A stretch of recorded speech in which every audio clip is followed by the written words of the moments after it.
Hi అండి, అందరికీ good morning. మీ పిల్లల లంచ్ బాక్స్లు అయితే రెడీ అయిపోయినాయి. మా పిల్లల లంచ్ బాక్స్ అయితే ఫ్రైడ్ రైస్ చేస్తున్నాను చూడండి.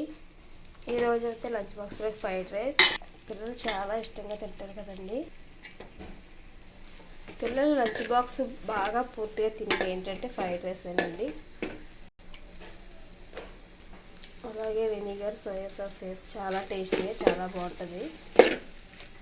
పొద్దుట అయితే వరినొక ఉప్మా చేస్తానండి. బొంబాయి రకం మా పిల్లలు ఎంతో వరినొక ఉప్మా ఇష్టంగా తింటారు. అది ఇదే చేస్తాను, బియ్యంతో చేసింది.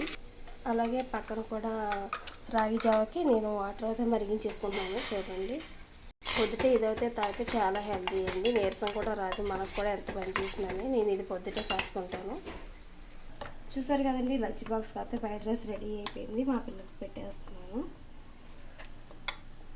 లంచ్ బాక్స్ అయితే రెడీ అయిపోయింది. మొన్న స్నాక్స్ అయితే మీకు చిప్సులు చూపించాను కదండి, అవి మా పిల్లలు స్నాక్స్ కింద పెడుతున్నాను. మా పిల్లలు బాక్స్ అయిపోయాక కొంచెం రిలాక్స్ అయ్యి నేనైతే రాగి జావ తీసుకుంటాను. అందులో కొంచెం నేనైతే పెరిగి వేసుకుంటానండి. చాలా బాగుంటుంది, చాలా టేస్టీగాని నేనైతే పెరిగి కలుపుకుంటాను. అలా తీసుకుంటారు, తప్పకుండా కామెంట్ చేయండి. Okay friends, bye.